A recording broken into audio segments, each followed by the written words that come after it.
Leitura do capítulo 4 do livro Cristo, a nova figura de Cristo. Subtítulos: A nova figura de Cristo, a distância entre Deus e o homem, o significado do exemplo dado por Cristo, a reaproximação dos dois termos para aquele imitável exemplo. Cristo reintegrado no S, as velhas construções míticas e o novo conceito de Deus, a grandeza de Cristo, Filho de Deus. Em nossas considerações, estamos delineando uma nova figura do Cristo, de modo que ela apareça sempre mais completa na sua forma racional. Como se vê, estamos nos afastando do tradicional triunfalismo do Cristo Deus, conceito egocêntrico que põe Deus a serviço do homem, para avizinhar-se, assim, de uma mais racional interpretação, isto é, de uma melhor compreensão do fato de sua vinda à Terra. Para tal fim, procuramos diminuir a distância entre os dois termos, Deus e homem, e aproximamos estes dois conceitos, tornando-os mais compreensíveis e aceitáveis, porque, na verdade, existe entre eles uma distância quase intransponível, sobretudo quando se concebe Deus não mais antropomorficamente, mas como um pensamento regulador e diretor, tanto no funcionamento do seu organismo, o S, quanto indiretamente no AS, isto é, em nosso universo. Ora, um Deus assim concebido jamais poderá reduzir-se nas microscópicas e complicadas dimensões do homem moderno. É, portanto, inconcebível reduzir uma imensa grandeza dentro de tão obtusos limites, pois tanta desproporção contradiz o perfeito equilíbrio da lei. A precipitação involutiva de tão excelsa altura é inaceitável na ordem divina, que seria causa de tremendo retrocesso, incompatível com a altitude do Criador. Há demasiada distância entre as dimensões dos dois termos para que possamos uni-los. Não existe nenhuma ponte capaz de permitir uma conjunção tão completa entre a natureza absolutamente espiritual de um Deus e aquela prevalentemente material do homem que se revelou na matança feroz do corpo de Cristo ao nível bestial do involuído. Este fato, sobre o qual se baseia a paixão de Cristo, nos mostra que é capaz o homem e como ele pretendia que Deus se fundisse. Tudo isso nos faz pensar que semelhante humanização de Deus é um produto do subconsciente que, por orgulho instintivo, teria levado à divinização do homem. Perguntamo-nos então, que valor espiritual pode ter tal massacre físico? Que ensinamento poderá desprender-se de semelhante espetáculo? Que estímulo de índole moral poderá o mesmo constituir, exprimindo, como exprime, sobretudo os piores instintos do homem? E o mesmo é apontado como exemplo para que todos o vejam. Constituirá, porventura, algo a imitar quando exprime o triunfo das forças do mal, a vitória do antideus sobre Deus? Ora, o escopo da encarnação do Cristo não podia ser o de redimir gratuitamente a humanidade, pois de preferência era o de que, com o seu exemplo, ensinar-lhe como se faz para redimir-se com seu próprio sacrifício. Então, era necessária a descida à terra de um ser menos distante do nível humano, e não de um ser de dimensões acima dos limites que transcendem as nossas medidas normais, isto é, constituído segundo um modelo absoluto, situado nos antípodas daquele em que vivemos, que é o relativo. Como poderia ser proposto, como modelo a imitar, um ser de natureza totalmente diversa da nossa, que não oferecesse aquela similaridade, permitindo o irmanamento? Mesmo porque a distância evolutiva seria enorme entre os problemas do mundo e do céu. Um tal modelo estaria situado fora do processo evolutivo. Ao contrário, era necessário a presença de um ser que conhecesse a mesma via crucis da evolução, por tê-la percorrido antecipadamente e que cumpre ao homem trilhar, porque já se encontra a caminho. Em suma, era necessário um Cristo que, como nós, já tivesse experimentado as dores da evolução, pelo menos até o nosso nível, e não um mártir extemporâneo descido do céu para, em poucas horas de sofrimento, resolver o apocalíptico problema da reintegração do AS no S, sem ter percorrido todo o seu caminho evolutivo, o mesmo que a todos os seres cumpre percorrer. Não sujeitar-se a esta disciplina passaria apenas de uma tentativa de evasão da linha estabelecida pela lei para alcançar a salvação. Trata-se de um caminho longo que leva milhões de anos para percorrer.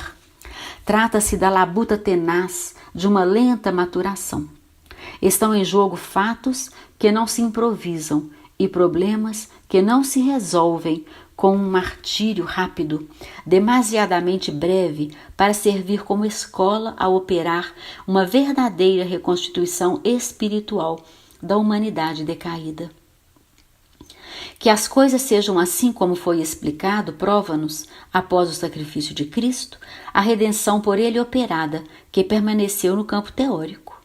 Com efeito, salvo o vagaroso melhoramento devido à evolução, o qual não significa redenção, a humanidade continua substancialmente a mesma de antes.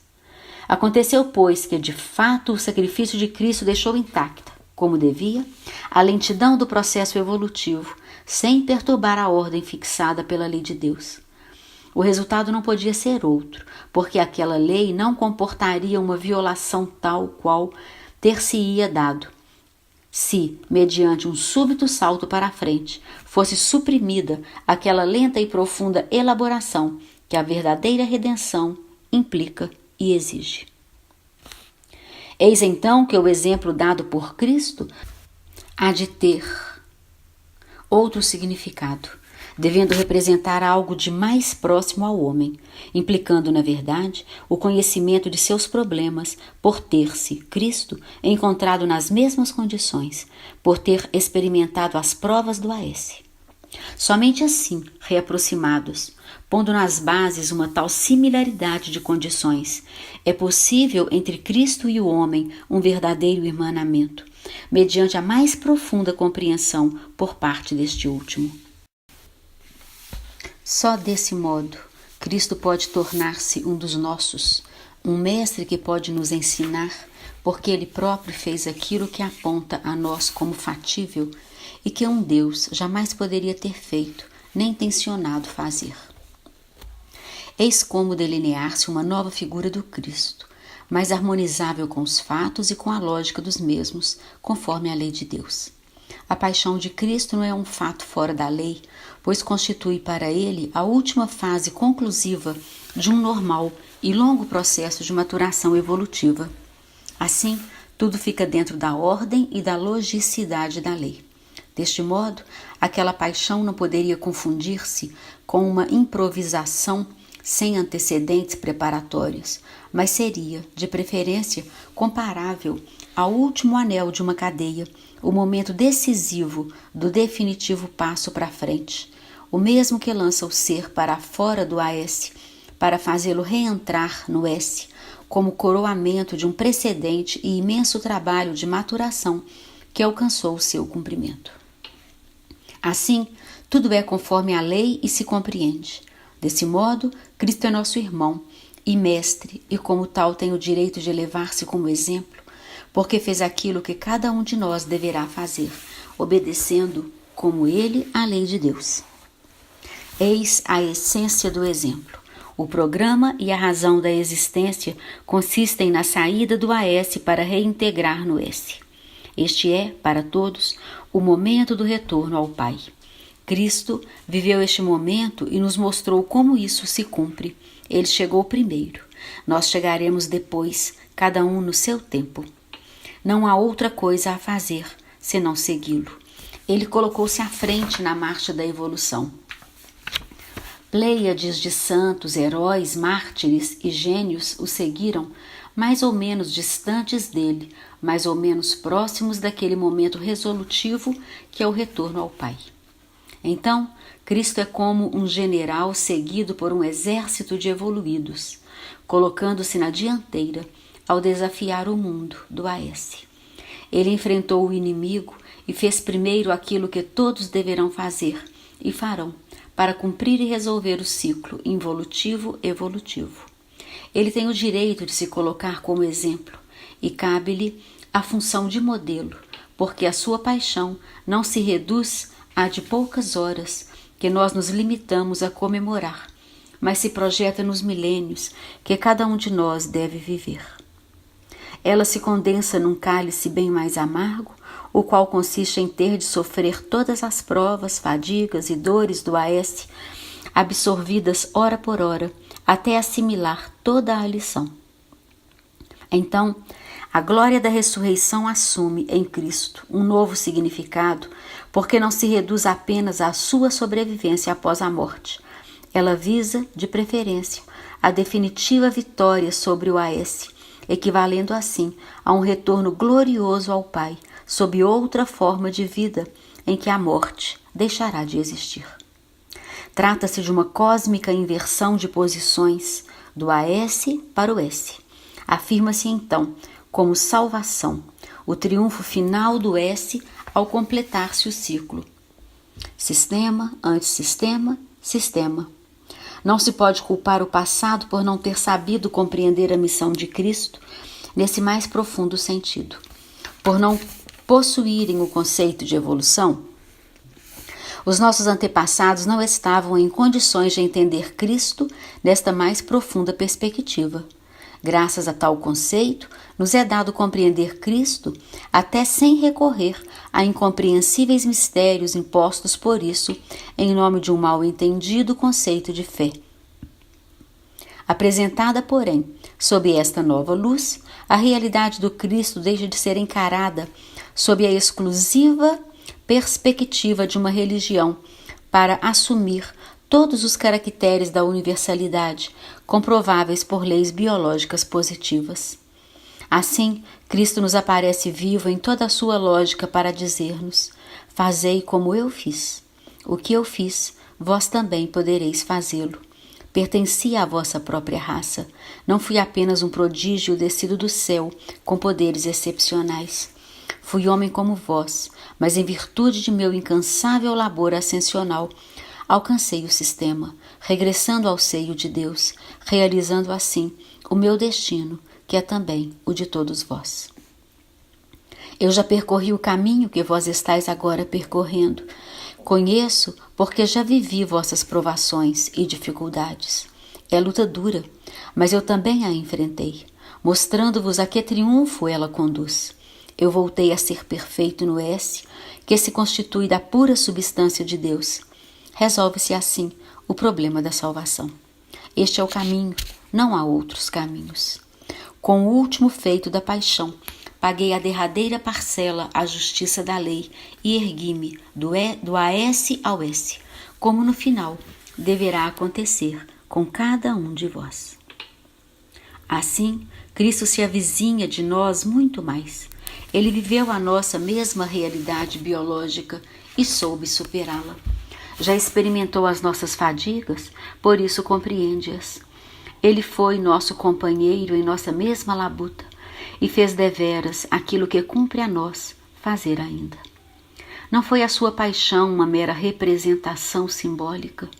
Por intermédio de sua vida terrena, coroamento de muitas vidas de preparação, realiza Cristo com plenitude sua redenção, ressurgindo totalmente liberto e regressando ao Pai. Aquela paixão se explica como o último degrau de uma imensa escalada, como o último ato de um drama cósmico, o mesmo que co-envolve a humanidade de todos os tempos. Na paixão de Cristo, temos dois momentos culminantes. O primeiro, negativo, é a sua morte na cruz, ou seja, a última vitória do Aes sobre um ser que se subtrai, para que o Aes triunfe e ele liquide a última parcela de sua dívida à justiça da lei. O segundo momento, positivo, consiste na ressurreição aos céus, isto é, na plena vitória sobre o AS por parte de um ser que também se subtrai, mas para reingressar definitivamente no S. A remoção da pedra sepulcral significa a libertação do espírito e a sua vitória sobre a matéria, representando assim a conversão do AS no S. Com isso, Cristo nos ensina que a meta última da vida está no céu e não no mundo, que apenas foi utilizado como meio para aquele fim, isto é, como uma escola e um itinerário para voltar a Deus. Cristo nos ensina que estamos percorrendo uma grande estrada e que a salvação está no avançar. A redenção consiste na evolução, isto é, a transformação de nossa natureza de tipo antissistema na de tipo sistema. Assim concebido, o Cristo se nos apresenta como algo bem mais imitável por ter percorrido a nossa mesma estrada. Ele não representa um caso isolado, imensamente distante do nosso. Não se poderia propor como exemplo quem não fosse semelhante e se apresentasse em condições totalmente diferentes. Insistimos sobre esse assunto porque é importante compreendê-lo. A tradicional interpretação da descida do Cristo tem o sabor de uma mirabolante construção mítica apta a alimentar a fantasia, alheia à realidade, porque pouco se condiz com a faculdade que nos permite compreender o funcionamento de todas as coisas. Isto torna incompreensível o problema daquela descida, coisa contraproducente no terreno das convicções, porque quando não se pode demonstrar, torna-se necessário recorrer ao mistério e depois ao método da imposição pela fé, o que não convence. A realidade, pelo contrário, mostra-nos a presença de uma lei que, constante e inviolável, mantém a ordem em todo tempo e lugar. Além disso, a realidade oferece-nos um conceito de Deus diverso do Deus pessoal, o qual parece mais uma nossa criação antropomórfica como resultado de uma deificação do biótipo humano. É, em suma, um conceito que se alcança, tomando como ponto de partida e de confronto o homem e não o universo. Trata-se de uma criação de tipo mítico, produto da mesma forma mental dos pagãos. A nosso ver, Deus é o todo e, ao mesmo tempo, é a mente que dirige seu funcionamento e, portanto, algo que transcende todas as nossas dimensões terrenas. Desse todo, o organismo humano não representa senão uma parte infinitésima. Por isso ela, que é limitadíssima, nunca poderá conter aquele todo, pois o que é finito não pode conter o infinito, assim como num átomo não pode caber o sistema solar, nem faz sentido impô-lo por fé. Em vez disso, precisamos de um Deus que sirva para todas as criaturas do universo e não só para o homem. Ora, no seio da ordem do todo, é difícil imaginar que revolução haveria com a descida desse Deus, ou seja, é difícil admitir que o ser máximo do organismo do todo possa assumir a forma de um de seus mínimos elementos. Esse conceito era aceitável quando o homem, no seu orgulho, se julgava o centro do universo e único escopo da criação. Mas hoje já se começou a compreender que existem seres pensantes espalhados nos infinitos planetas do universo. Eles também estão sujeitos à mesma lei da evolução. Logo, o fim da criação não é somente o homem, e torna-se lícito perguntar a nós mesmos quantos bilhões de vezes deveria encarnar-se o Filho de Deus para redimi-los todos. Além disso, como é possível uma descida involutiva tão grande a ponto de conseguir cobrir a distância que separa Deus do homem? Será que não nos damos conta do intransponível abismo que os separa e da impossibilidade de fundi-los num único ser? Perante a férrea disciplina da lei, necessária a regular o funcionamento do todo, semelhante hipótese da descida de um Deus acarretaria um deslocamento catastrófico, uma espécie de atentado anárquico, quando apontado como exemplo e exaltação aos olhos do homem. Não nos damos ainda conta de que o universo é um organismo funcionante segundo regras pré-estabelecidas e que nada pode nele deslocar-se sem que isso traga consequências inevitáveis? Parece, todavia, que esta desordem seja precisamente o sinal do homem, de acordo com os princípios do Aes. Para nós, com efeito, a potência e o valor estão na desordem e não na ordem. Esta ideia, que consiste em fazer Deus descer na terra para se encarnar como homem, não será então uma espécie de repetição da primeira tentativa do ser de tornar-se igual a Deus, isto é, da revolta que deu origem à sua precipitação no Aes? Então, a figura de Cristo que nasce dessas observações quer parecer-nos uma representação bem mais inteligente, mais perto daquilo que ele verdadeiramente foi. Esta mudança de perspectiva fazia-se necessário. Estamos habituados a uma interpretação estática do Cristo, definitivamente fixada, enquanto a realidade da vida nos proporciona interpretações cada vez mais adequadas, de acordo com a nossa evolução, que é também a do instrumento que possuímos para concebê-las. Acontece, porém, que a nova figura do Cristo que aqui apresentamos, por não ser a tradicional, pode escandalizar o misoneísmo dos conservadores. Todavia, esta figura é mais racional e, portanto, mais aceitável pela mente moderna. É por isso bem provável que esta seja a representação que o homem se fará do Cristo no futuro. Hoje, observando-o, podemos afirmar que esta hipótese não diminui em coisa alguma a sua grandeza. Perguntamo-nos: quem é maior? Quem tem o conhecimento por não o ter perdido? Ou quem, tendo-o perdido, soube empreender o trabalho de reconquistá-lo? Quem é maior? Quem permaneceu perfeito porque ficou estacionário no sistema? Ou quem enfrentou a fadiga de reconstruir a sua perfeição no sistema através das laboriosas experiências do Aes?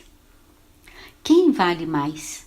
Quem não cometeu algum dano ou quem, tendo-o cometido, o consertou? Quem não tendo pecado não caiu ou quem, havendo pecado, se redimiu? Quem vale mais? Quem conhece apenas as vias do bem, permanecendo na posição originária, ou quem, além das vias do bem, conheceu também as do mal, e em vez de permanecer estacionário no sistema, percorreu todo o ciclo, S, AS, S, e soube reintegrar-se na sua posição de origem. Os dois tipos são igualmente grandes, se bem que em posições e por razões diversas. Eis que interpretar o Cristo sob este novo ponto de vista não retira a sua grandeza e valor. Tratemos agora de esclarecer outra questão. Contra esta interpretação, pode-se objetar que ela nega a Cristo a sua maior qualidade, que é a de ser Filho de Deus. Entretanto, nós não negamos que Cristo seja o Filho de Deus. De fato, como já o explicamos neste e nos antecedentes volumes, todos os seres nascidos da primeira criação, o S, eram filhos de Deus, feitos de sua mesma substância. Somos todos, portanto, como Cristo, filhos de Deus. Apenas ocorreu que esta inalienável qualidade ofuscou-se, sem contudo destruir-se. Os que precipitaram no Aes, tanto assim que constitui tarefa da evolução reconduzi-la à sua pureza original. Nós não negamos, mas com maior decisão afirmamos que Cristo é verdadeiramente o Filho de Deus, porque da sua paixão e morte ele foi reintegrado no S, na posição em que ele havia sido gerado, e a qual, em virtude de sua natureza, faz jus. O fato de ter regressado o qualifica agora sem restrições como o Filho, isto é, como terceiro aspecto da divindade, o ser criado. Eis, portanto, que Cristo permanece Filho de Deus, desde a sua primeira origem, como o é atualmente, pois dessa forma ele está igualmente situado no S como parte integrante do mesmo.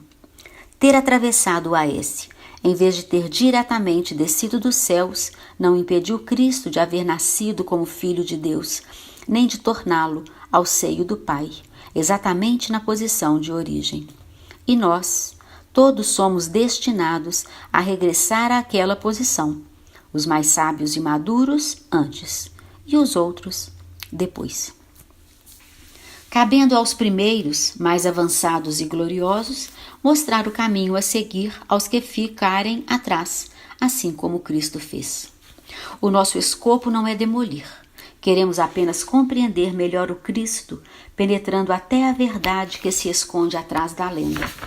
Desejamos mostrá-lo sob uma forma mais racional e compreensível, porque um Cristo ilógico e entretecido de mistérios não seria levado em consideração pelas novas gerações e seria posto de lado. Nós queremos, pelo contrário, que ele permaneça vivo entre elas. E para que isto suceda, sabemos que antes de mais nada é necessário explicar tudo com clareza e sinceridade.